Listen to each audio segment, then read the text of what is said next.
student and viewers, welcome to my channel জানার পথ। আজ আমরা রয়েছি লাইফ সায়েন্স গাইড অভিব্যক্তি পার্ট 4 অংশে। আমরা পড়ব অভিব্যক্তির সপক্ষে তুলনামূলক সারিস্থানিক প্রমাণ। আমি আগের ভিডিওতে যারা মিস করেছো আমার আগের ভিডিওটা অভিব্যক্তির সপক্ষে জীবাশ্ম ঘটিত মতবাদ, তারা ডেসক্রিপশন বক্সে লিংক দিয়ে দিচ্ছি, দেখে নিও। আজ আমরা পড়ব অভিব্যক্তির সাপেক্ষে তুলনামূলক সারিস্থানিক প্রমাণ, evidence from comparative anatomy in favor of evolution।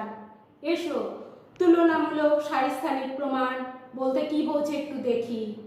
কোনো জীবের বিভিন্ন জীবের কোনো অঙ্গের মিল এবং অমিল হচ্ছে সারিস্থান, এবং সেটা বাহ্যিক গঠন হতে পারে, বাইরে থেকে যখন অঙ্গ প্রত্যঙ্গের সাদৃশ্য বৈসাদৃশ্য, সেটা হচ্ছে তুলনামূলক অঙ্গ সংস্থানিক প্রমাণ, এবং ভিতরের যে অভ্যন্তরীণ গঠনের যে সাদৃশ্য এবং বৈসাদৃশ্য, সেটা হচ্ছে তুলনামূলক সারিস্থানিক প্রমাণ। এইবার দেখো, এই তুলনামূলক সারিস্থানিক প্রমাণ করতে গেলে আমাদের তিনটে প্রমাণ করতে হবে। এক নম্বর হচ্ছে সমসত্ব ও সমবৃত্তীয় অঙ্গজনিত প্রমাণ, homologous evidence from homologous and catalogous organ in favor of evolution। নিষ্ক্রিয় অঙ্গজনিত প্রমাণ, evidence from vestigial organ in favor of evolution। আর মেরুদণ্ডী প্রাণীদের হৃৎপিণ্ডের গঠন সংক্রান্ত প্রমাণ, evidence from heart structure of chordata in favor of evolution। এসো এক নম্বর পয়েন্ট দেখি, সমসত্ব অঙ্গ। যে সমস্ত অঙ্গের উৎপত্তি একই এবং গঠনটাও এক কিন্তু কার্য আলাদা, তাদেরকে আমরা বলছি কি সমসত্ব অঙ্গ। উদাহরণ হিসাবে আমরা বলছি যে পাখির ডানা, ঘোড়ার অগ্রপথ, মানুষের হাত, তিমির প্যাডেল, বাদুড়ের ডানা, এইগুলো হচ্ছে সমসত্ব অঙ্গ। দেখো, প্রাণের প্রথম অস্তিত্ব টের পাওয়া যায় সমুদ্রের গরম জলে। সেই একটা মাত্র সিঙ্গল সেল থেকে জয়যাত্রা, জীবনের জয়যাত্রা শুরু। সেই সিঙ্গল সেল থেকে সরল এককোষী জীবের উদ্ভব হয় এবং তার থেকে বিবর্তনের মাধ্যমে বহুকোষী জীবের সৃষ্টি হয়। সরল একটি কোষ থেকে জটিল বহুকোষী জীবের সৃষ্টি হয়। এই বহুকোষী জীবের মধ্যে মানুষ, ঘোড়া, পাখি, তিমি, বাদুড় ও অন্যান্য প্রাণীরা পড়ছে। এদের কিন্তু অরিজিন বা উৎপত্তি কিন্তু সেই একটা কোষ থেকে, সিঙ্গল সেল। কিন্তু বিভিন্ন পরিবেশে অভিযোজিত হওয়ার জন্যে, অস্তিত্বের সংগ্রামে টিকে থাকার জন্য, স্ট্রাগল ফর এক্সিস্টেন্সের জন্য বিভিন্ন প্রাণী বিভিন্ন পরিবেশে অভিযোজিত হয়েছে। ফলে দেখা গেছে যে তাদের বাহ্যিক যে অঙ্গ প্রত্যঙ্গ তাদের কিছুটা পরিবর্তন লক্ষ্য করা যায়। যেমন ধরো, ঘোড়ার অগ্রপথ দ্রুত দৌড়ানোর জন্য কি হয়েছে, খুরে পরিণত হয়েছে, ঘোড়ার আঙুলের তৃতীয় আঙুলটা খুরে পরিণত হয়েছে। পাখির অগ্রপথ ডানায় রূপান্তরিত হয়েছে, বাদুড়ের অগ্রপথ প্যাটোজেমে পরিণত হয়েছে। এইবার দেখো, এদের কিন্তু বিভিন্ন পরিবেশে অভিযোজিত হওয়ার জন্য এই গঠন পার্থক্য পরিলক্ষিত হয়। বিভিন্ন প্রাণীরা বিভিন্ন পরিবেশে অভিযোজিত হওয়ার জন্য যে গঠনের পার্থক্য দেখা যায় সেটাই হচ্ছে ডাইভারজেন্ট এভলিউশন বা অপসারী বিবর্তন। এই ডাইভারজেন্ট এভলিউশন, অপসারী বিবর্তনের ফলে বিভিন্ন প্রাণী বিভিন্ন পরিবেশে কি হয়েছে, অভিযোজিত হয়ে অঙ্গের পার্থক্য পরিলক্ষিত হয়েছে। কিন্তু এদের অস্থি সংক্রান্ত গঠন যদি আমরা দেখি, তাহলে কিন্তু এই প্রত্যেকটা অঙ্গের অস্থি কিন্তু এক, প্রত্যেকটা প্রাণীর অঙ্গের অস্থি এক। যেমন মানুষের হাত দেখো, হিউমারাস, রেডিয়াস আনলা, কার্পাল, মেটাকার্পাল, ফ্যালেঞ্জেস। এই যে হিউমারাস, রেডিয়াস আনলা, কার্পাল, মেটাকার্পাল আর ফ্যালেঞ্জেস, এই যে প্রত্যেকটা প্রাণী, দেখো ঘোড়ার অগ্রপথ, পাখির ডানা, তিমির প্যাডেল, বাদুড়ের ডানা, প্রত্যেকটাতে এই অস্থিগুলো রয়েছে। তাহলে এর থেকে আমরা এই ধারণা করতে পারি যে এই সমস্ত প্রাণীগুলো একই উদ্বংশীয় বা পূর্বপুরুষ থেকে সৃষ্টি হয়েছে। শুধু প্রাণীরা নয়, উদ্ভিদের ক্ষেত্রেও সংসক্ত অঙ্গ দেখো, আলুর স্ফীতকন্দ, আদার গ্রন্থিকাণ্ড, ফণিমনসার পর্ণকাণ্ড, ঝুমকলতার আকর্ষ, বেলের শাখাকণ্ঠ, এইগুলো কিন্তু সবই এই সংসক্ত অঙ্গের উদাহরণ। এদের অরিজিন বা উৎপত্তিটা একই গঠন, কিন্তু কাজটা এদের বিভিন্ন পরিবেশে অভিযোজিত হওয়ার জন্য এদের কাজটা আলাদা। এইবার চলে যাও সমভিত্তি ও অঙ্গজনিত প্রমাণ। সমভিত্তি মানে এক ধরনের ভিত্তি। ভিত্তি হচ্ছে কি পেশা বা কাজ। তোমরা মনে রাখবে এটা যে ভিত্তি মানে কাজটা এক হবে এবং কি উৎপত্তি বা গঠনটা আলাদা। তাহলে যে সমস্ত অঙ্গে উৎপত্তি এবং গঠন আলাদা কিন্তু কাজটা এক, তখন তাদেরকে বলা হচ্ছে কি সমভিত্তীয় অঙ্গ।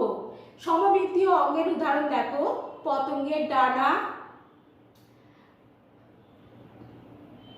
বাদুড়ের ডানা, পাখির ডানা। এরা কি দেখো, পতঙ্গের ডানা, পাখির ডানা এবং বাদুড়ের ডানা, এরা কি হয়েছে একই পরিবেশে অভিযোজিত হওয়ার জন্য এরা খেচর অভিযোজনে অভ্যস্ত হয়ে গেছে, প্রত্যেকেরই ডানার সৃষ্টি হয়েছে। এই যে বিবর্তনটা, এটাকে বলা হয় সমান্তরাল অভিযোজন বা অভিসারী বিবর্তন বা কনভার্জেন্ট এভলিউশন।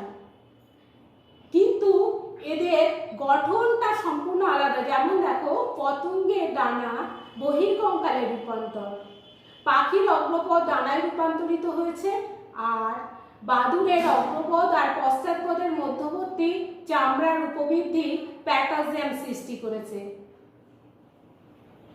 এইবার দেখো, উদ্ভিদের ক্ষেত্রেও কিন্তু এই সমভিত্তীয় অঙ্গ দেখা যায়। যেমন ঝুমকলতার আকর্ষ আর মটরের আকর্ষ। এরা যেহেতু বিরুৎ জাতীয় গাছ, তাই কি এদের আকর্ষ কোনো অবলম্বনে জড়িয়ে এরা সাপোর্ট পেয়ে ওরা ওপরে ওঠে, কিন্তু এদের উৎপত্তি বা অরিজিনটা আলাদা। কেমন ধরো, মটরের আকর্ষ মটরের যৌগিক পত্রকের রূপান্তর, আর ঝুমকলতার আকর্ষ কাণ্ডের রূপান্তর। এইবার যাব 2 নম্বর পয়েন্ট, নিষ্ক্রিয় অঙ্গজনিত প্রমাণ, evidence from vestigial organ in favour of evolution. দেখো, আমাদের মাঝে মাঝে শুনি যে অ্যাপেন্ডিসাইটিস যন্ত্রণার জন্য তার অপারেশন হবে। অ্যাপেন্ডিক্সটা কি অপারেশন মানে বাদ দেয়া। তাহলে বাদ যখন দেওয়া হচ্ছে, নিশ্চয়ই আমাদের শরীরে তার কোনো কাজ নেই। সেরকম আমাদের কানের পেশিকে আমরা নাড়াতে পারি না, পারি না। তাহলে এই সমস্ত অঙ্গগুলোই হচ্ছে নিষ্ক্রিয় অঙ্গ। এবার দেখো, বিভিন্ন জীবের এমন অনেক অঙ্গ রয়ে গিয়েছে যেগুলো তারা কি অব্যবহারের ফলে নিষ্ক্রিয় কার্যক্ষমতা হারিয়েছে। এই অঙ্গগুলোই হচ্ছে নিষ্ক্রিয় অঙ্গ। তাহলে ডেফিনেশন বললে হয় যে সমস্ত অঙ্গ অব্যবহারের ফলে কার্যহীন এবং নিষ্ক্রিয় হয়ে পড়েছে, সেটাই হচ্ছে নিষ্ক্রিয় অঙ্গ বা ভেস্টিজিয়াল অর্গান। উদাহরণ হিসাবে আমরা বলি যে দেখো, গিনিপিগ, ঘোড়া, এদের ক্ষুদ্রান্ত এবং বৃহদান্তের মধ্যেখানে সক্রিয় শিকাম নামক অঙ্গ এদের সেলুলোজ পরিপাকে সাহায্য করে। সেটা মানুষের নিষ্ক্রিয় অঙ্গ খাদ্য অভ্যাস, শারীরিক প্রক্রিয়া পরিবর্তন এবং পরিবেশের পরিবর্তনের ফলে এদের মানুষের ক্ষেত্রে ওই অঙ্গটা শিকাম নিষ্ক্রিয় অঙ্গ অ্যাপেন্ডিক্সে পরিণত হয়েছে। আবার দেখো, বানরের লেজ সক্রিয় অঙ্গ, মানুষের ক্ষেত্রে মেরুদণ্ডের শেষতম হাড় কক্সিসে রূপান্তরিত হয়েছে নিষ্ক্রিয় অঙ্গ যেটা। ব্যাঙের চোখের নিকটেটিং পর্দা আমাদের মানুষের চোখের যে লাল ক্ষুদ্র বিন্দু, সেই বিন্দুতে পরিণত হয়েছে। এই সমস্ত প্রমাণ থেকে আমরা এটা বলতে পারি যে ওই সক্রিয় অঙ্গযুক্ত জীব থেকে নিষ্ক্রিয় অঙ্গযুক্ত জীবের সৃষ্টি হয়েছে, যেটা অভিব্যক্তি সপক্ষে একটা গুরুত্বপূর্ণ প্রমাণ। পরের পয়েন্ট 3 নম্বর পয়েন্ট দেখো, মেরুদণ্ডী প্রাণীদের হৃৎপিণ্ডের গঠন সংক্রান্ত প্রমাণ। Evidence from heart structure of chordata in favor of evolution. শ্রেণী ফিসেস বা মৎস্য শ্রেণী হৃৎপিণ্ড এবং অ্যাম্ফিবিয়া বা উভচর প্রাণী ব্যাঙের হৃৎপিণ্ড আর রেপটিলিয়া বা সরীসৃপ শ্রেণী গিরগিরি টিকটিকি এদের উদাহরণ হার্টের, এবং সবশেষে পক্ষী এবং স্তন্যপায়ীদের হৃৎপিণ্ড যদি আমরা পর্যালোচনা করি তাহলে দেখব। 1 নম্বর দেখি মৎস্য শ্রেণী বা শ্রেণী ফিসেসের হৃৎপিণ্ডে। দেখো তোমরা ছবিটা, একটা অলিন্দ আর একটা নিলয়। এখানে দূষিত এবং বিশুদ্ধ রক্ত মিশে গেছে এবং জলজ অভিযোজনের জন্য এদের এই একটা অলিন্দ এবং একটা নিলয় রয়েছে। এই দূষিত বিশুদ্ধ রক্ত যেহেতু মিশে যাচ্ছে মাছের ক্ষেত্রে, তাই মাছের হৃৎপিণ্ডকে বলা হচ্ছে ভেনাস হৃৎপিণ্ড। এবার পরের পর্যায়ে দেখো অ্যাম্ফিবিয়া বা উভচর, এরা জলেও অভিযোজিত স্থলেও অভিযোজিত, ফলে দেখা যাচ্ছে অটোমেটিকভাবে তাদের বিপাক ক্রিয়ার হার বেড়ে যাচ্ছে।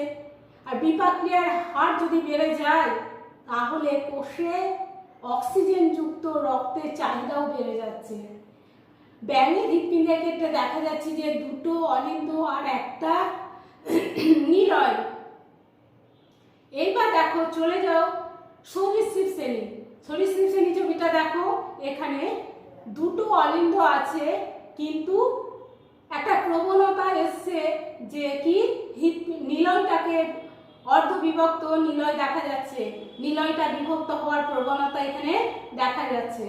ফলে এরা চেষ্টা করছে যে নিলয়টা যাতে দ্বিখণ্ডিত হয় তার জন্য এই প্রবণতা, কারণ এদের বিপাকীয় হার আস্তে আস্তে বেড়ে যাচ্ছে, ফলে কোষে অক্সিজেনযুক্ত রক্তের চাহিদাও এদের বেড়ে যাচ্ছে। শেষে গিয়ে দেখো পক্ষী এবং ম্যামেলিয়া বা মানুষের ক্ষেত্রে দেখা যাচ্ছে যে 2টো অলিন্দ এবং 2টো নিলয়, এদের বিপাকীয় হার অনেক বেশি ওই সমস্ত প্রাণীদের থেকে, ফলে কোষে অক্সিজেনযুক্ত রক্তের চাহিদা বেশি হওয়ার কারণে এদের এই পরিবর্তন দেখা গেছে। তাহলে এর থেকে আমরা এই সিদ্ধান্তে আসতে পারি যে অনুন্নত শ্রেণী মৎস্য শ্রেণী থেকে উন্নত শ্রেণী হৃৎপিণ্ডের গঠন পর্যালোচনা করে এই সিদ্ধান্তে আসা যায় যে মৎস্য শ্রেণী থেকে ম্যামেলিয়া বা উন্নত প্রাণীর সৃষ্টি হয়েছে। এটা অভিব্যক্তি সপক্ষে গুরুত্বপূর্ণ প্রমাণ। এখান থেকে 5 মার্কসের কোয়েশ্চেন আসে, অভিব্যক্তির সপক্ষে হৃৎপিণ্ড ঘটিত প্রমাণ আলোচনা করো চিত্র সহ। আর কি কোয়েশ্চেন হয়, নিষ্ক্রিয় অঙ্গ কাকে বলে উদাহরণ দাও। আর সমসত্ব সমবৃত্তীয় অঙ্গ কাকে বলে উদাহরণ দাও। সমসত্ব সমবৃত্তীয় অঙ্গের পার্থক্য লেখো। পার্থক্যটা কি দেখো, সমসত্ব অঙ্গের পার্থক্য কি, সমসত্ব অঙ্গের উৎপত্তি এবং গঠন এক কিন্তু কাজটা আলাদা, আর সমবৃত্তীয় অঙ্গের উৎপত্তি ও গঠন আলাদা কিন্তু কাজটা এক। আর উদাহরণ দেবে। আজ এই অবধি। যদি আমার পড়াটা ভালো লাগে আমার চ্যানেলটাকে সাবস্ক্রাইব করো আর প্রচুর প্রচুর লাইক এবং শেয়ার করো, যাতে তোমাদের মতো ছাত্রছাত্রীরা উপকৃত হয় এবং যারা বিজ্ঞান ভালোবাসে তারাও উপকৃত হয়। আজ এই অবধি।